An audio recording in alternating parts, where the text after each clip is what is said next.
dengan apa namanya muncul kecelakaan akibat jalan rusak tersebut. Namun dalam beberapa waktu yang lalu Pak Bupati sendiri pernah mengungkap bahwa tidak mungkin dilakukan karena perbaikan ini masih dalam tahap perencanaan Pak, melihat daripada masa ataupun musim hujan. Mungkin ada alternatif lain dalam pelaksanaan perbaikan untuk fasilitas umum, terutama jalan ini sebagai akses yang memang nadi ekonomi bagi masyarakat Kabupaten Kuningan. Demikian Pak.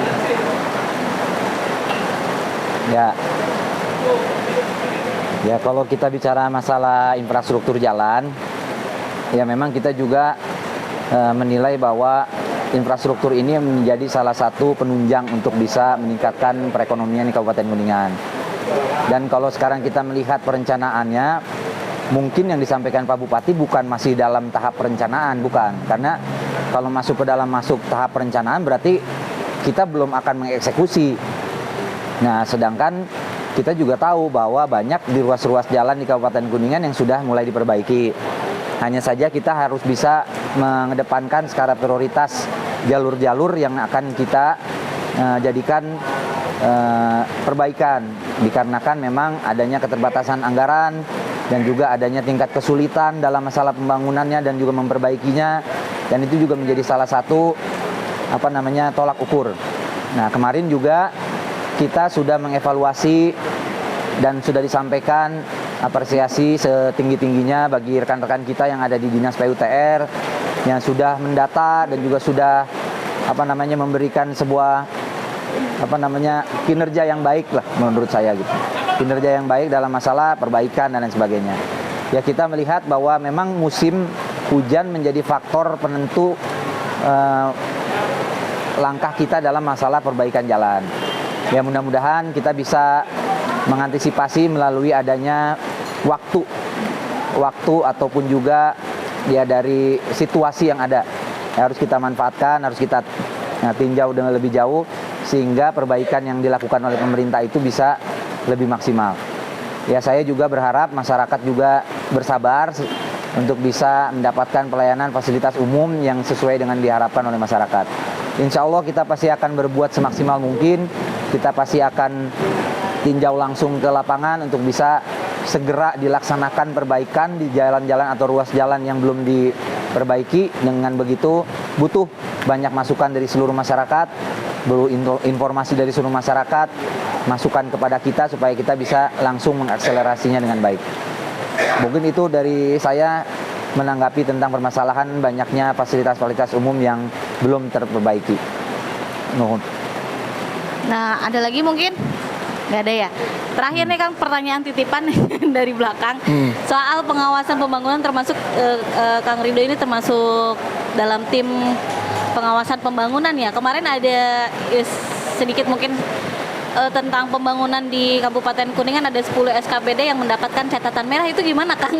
Ya, sebetulnya bukan evaluasi pembangunan ya, tapi evaluasi tentang penyerapan anggaran yang dilakukan oleh SKPD untuk bisa mencapai tujuan SKPD itu sendiri.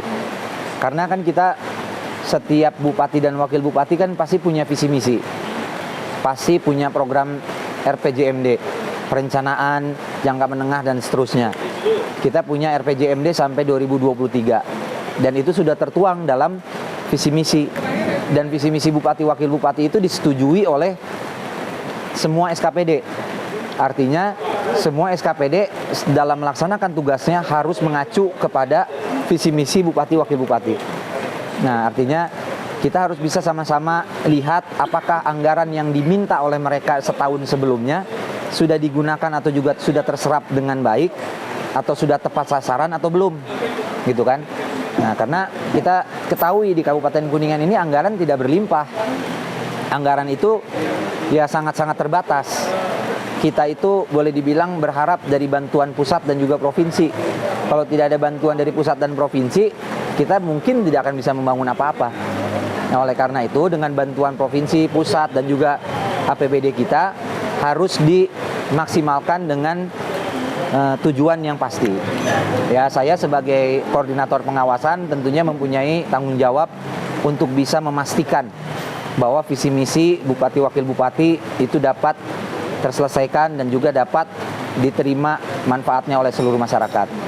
Nah, mengenai tentang ada 10 dinas yang mempunyai atau juga dengan nilai merah, sebetulnya nilainya bukan merah, tapi coklat. Coklat. Nah, tapi coklat. Yang bagus itu hijau kalau nggak salah. Jadi nggak ada rapor merah, itu bohong. Kalau rapor merah adanya rapor coklat gitu. Nah, itu karena Kalau merah SD berarti ya. kalau merah SD. Tapi bukan berarti dinasnya belum mencapai target atau juga belum mencapai persentase yang kita harapkan, belum. Karena tahun 2022-nya juga pun belum selesai. Kan gitu kan. Kita hanya memastikan, hanya bisa mendampingi supaya hasil dari kinerja dinas ini sesuai dengan apa yang kita inginkan.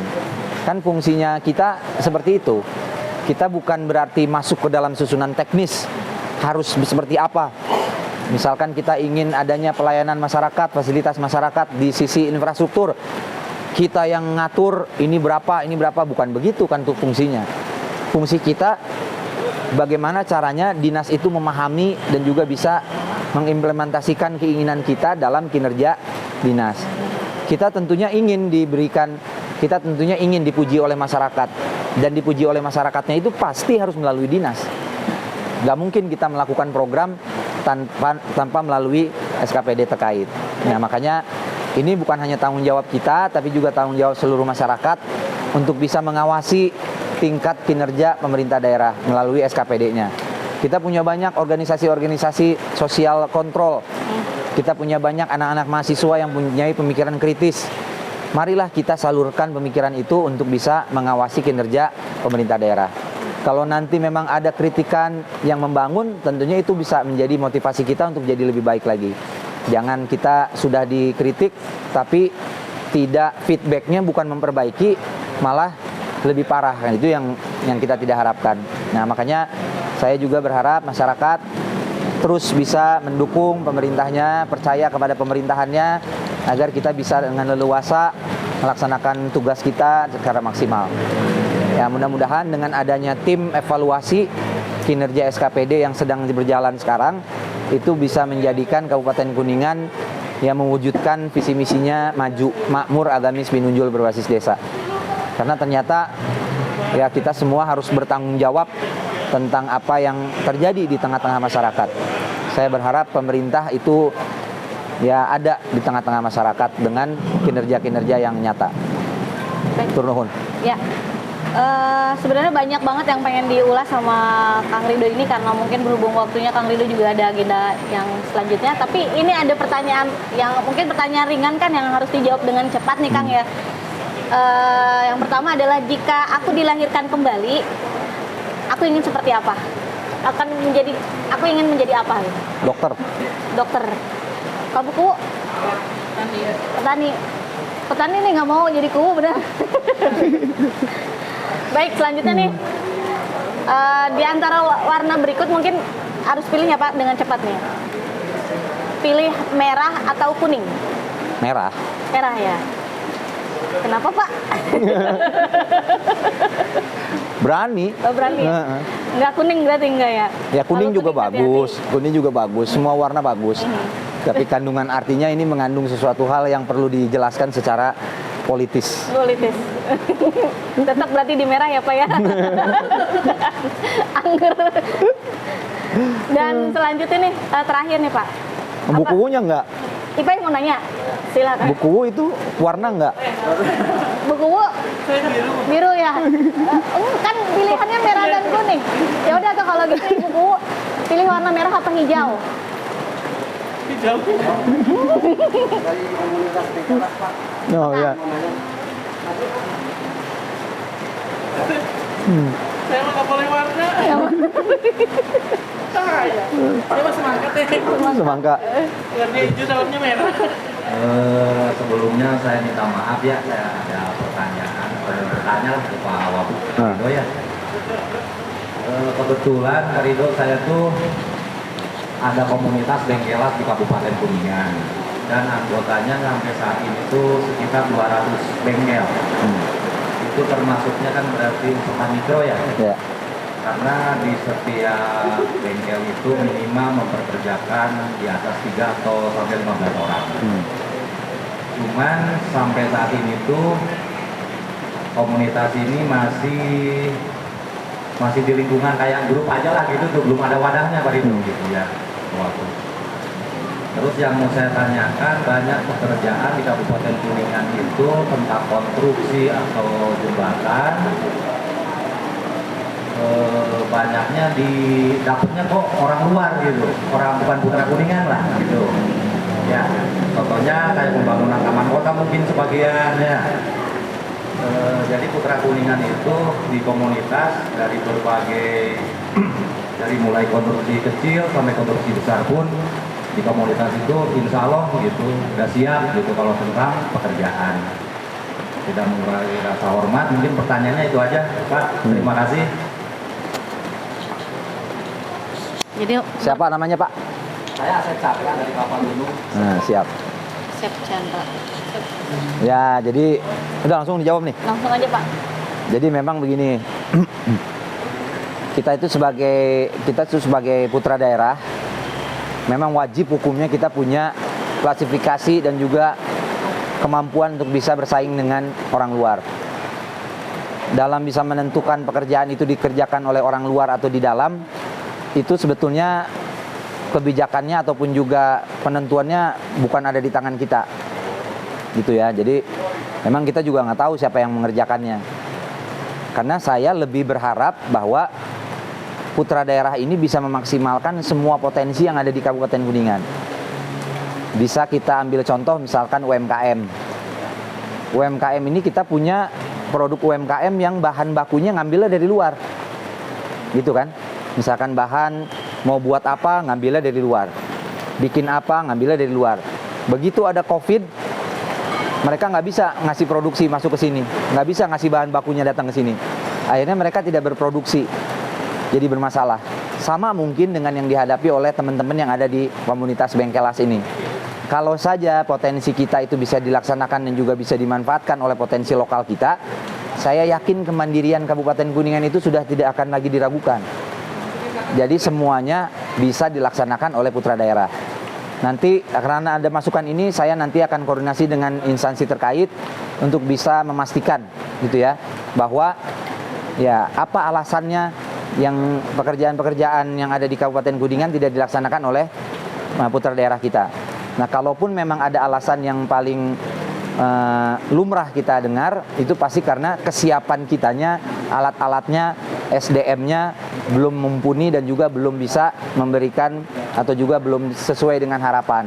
Mungkin saja itu terjadi. Tapi oleh karena itu, itulah momentum kita untuk bisa meningkatkan kapasitas kita. Misalkan kita harus punya alat yang lebih canggih, ya kita harus bisa menyediakan. Harus punya tenaga kerja yang lebih banyak, lebih terampil, ya kita harus bisa memberikan dan juga bisa menyediakan itu. Jadi paling tidak nanti kalaupun ada persaingan lagi di musim yang berikutnya, kita sudah siap dengan kekuatan yang dimiliki oleh putra daerah. Jadi tidak kalah dengan yang lainnya. Jadi mudah-mudahan apa yang tadi disampaikan bisa saya teruskan pesannya ke dinas-dinas terkait, sehingga kita putra daerah merasa tuan rumah di negeri sendiri. Gitu. Atur nuhun Kang masukannya. Nah. Sip. Satu lagi nih. Kah? Enggak. Tadi tuna CF waktosna. Oh ya. Sudah saya waktosna Kang Jajang. Karena Kang Ridho mau segera lain itu tadi. Tadi. Ya, kita closing time ya. Yeah. Terima kasih Kang Ridho juga Teh Lia, semoga sukses selalu dan bisa menginspirasi generasi muda. Sedikit contekan untuk kemerdekaan hari ini, menatap merah putih, melambai dan menari-nari di angkasa. Kibarannya telah banyak menelan korban, nyawa dan harta benda. Berkibarnya merah putih yang menjulang tinggi di angkasa, selalu teriring senandung lagu Indonesia Raya dan tetesan air mata. Dulu, ketika masa perjuangan pergerakan kemerdekaan, untuk mengibarkan merah putih harus diawali dengan pertumpahan darah. Pejuang yang tak pernah merasa lelah untuk berteriak merdeka. Merdeka. Terima kasih karya dari Sapardi Djoko Damono. Saya Andini mohon pamit. Wassalamualaikum warahmatullahi wabarakatuh. Waalaikumsalam. What?